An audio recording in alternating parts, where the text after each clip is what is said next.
Take a moment and imagine what it will feel like to be taken deep into a forest, tied to a tree, and then abandoned to die, rot, and totally transform into a skeleton.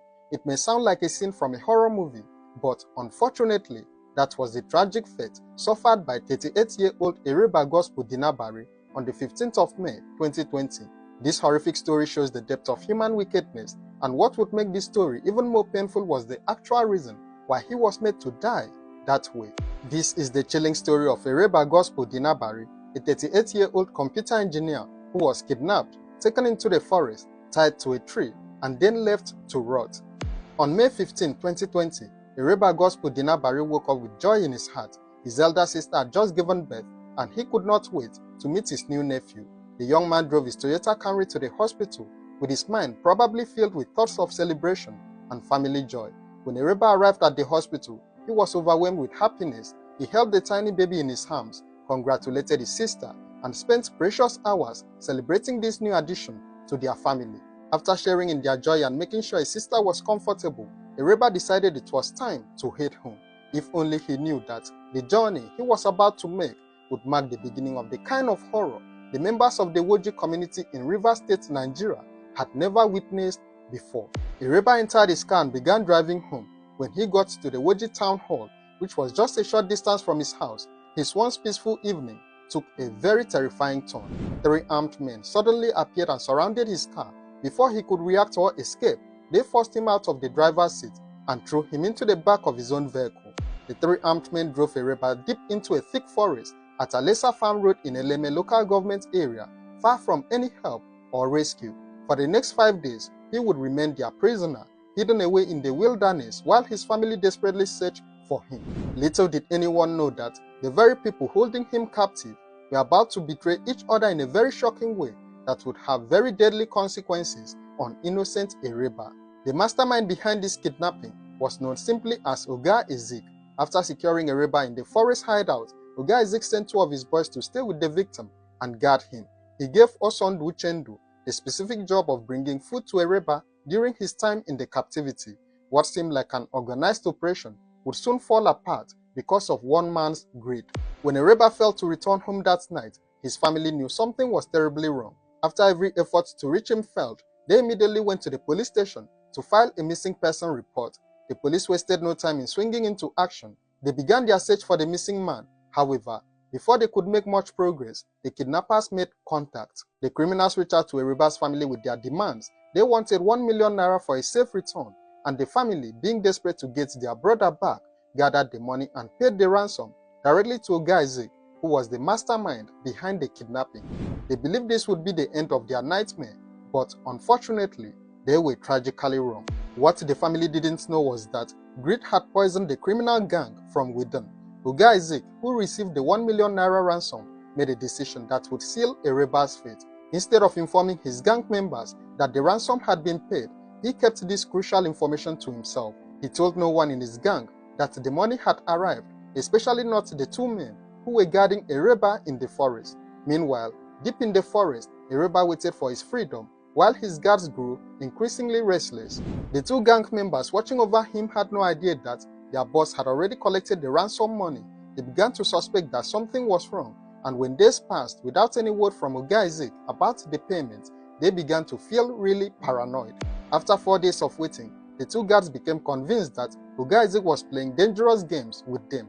They started to believe that their boss was trying to set them up to be arrested by the police. In their minds, Oga Ezik was planning to make them take the fall for the entire kidnapping operation, while he escaped with whatever money he could get.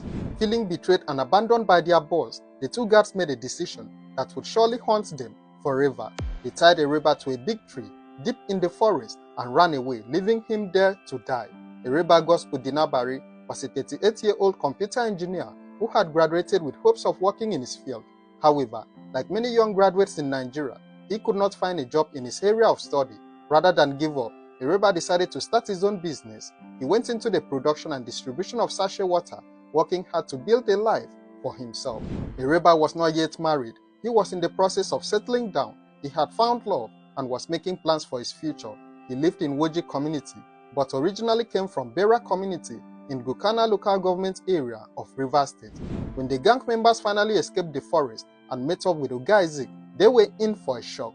The mastermind gave them 30,000 naira each, telling them it was compensation for their troubles. He did not reveal how much money he had actually collected from the family, making it seem like the operation had not been very successful. However, Oga Isaac later disclosed to them that he had indeed received the ransom payment. When he learned that they had killed Ereba, he became very furious with them. The mastermind was angry that his gang members had destroyed what could have been a clean kidnapping operation. The revelation of the ransom payments and Ereba's death created tension within the criminal group.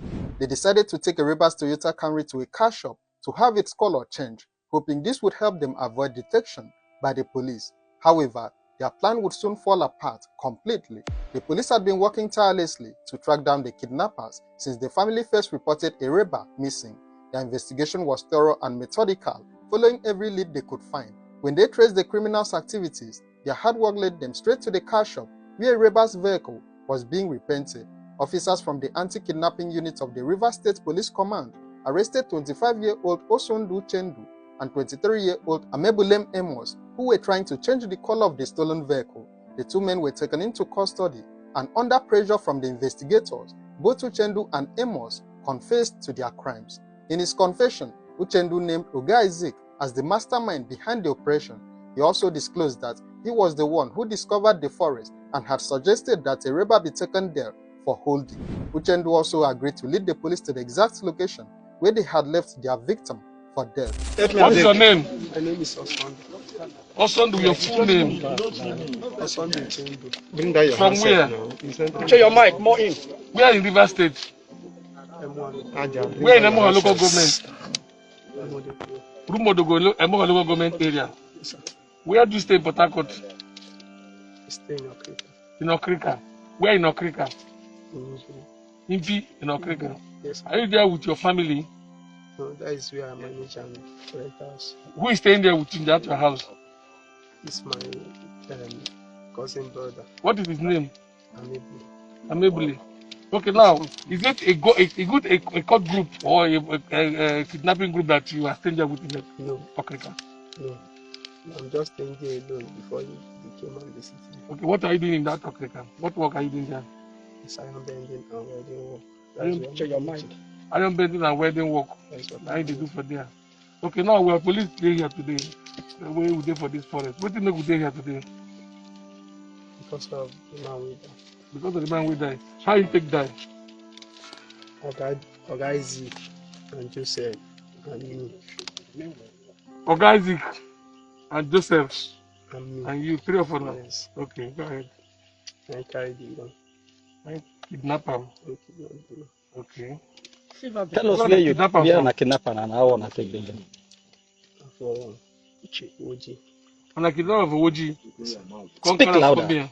Tell us how it happened. Speak up. Okay. Now I take up plan and come. One kidnap and can come here. Tell us. Okay. Oga Isaac, 9 colors. Then our Oga 9 colors. Say you get person wey no wey wan carry. So me, I didn't know the plan to the work before. So I just decided this year, plan based on the coronavirus and how things start for me and how situation of my family dey. Full on. So as we carry the man, we keep the place I bush. Now we dey bring food for them.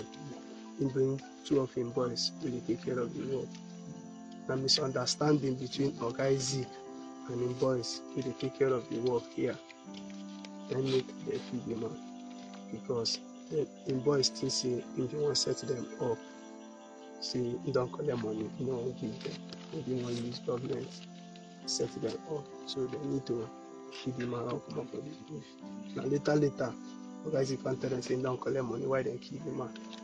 Himself and even best for them, why they kill the man? So that's what is happening.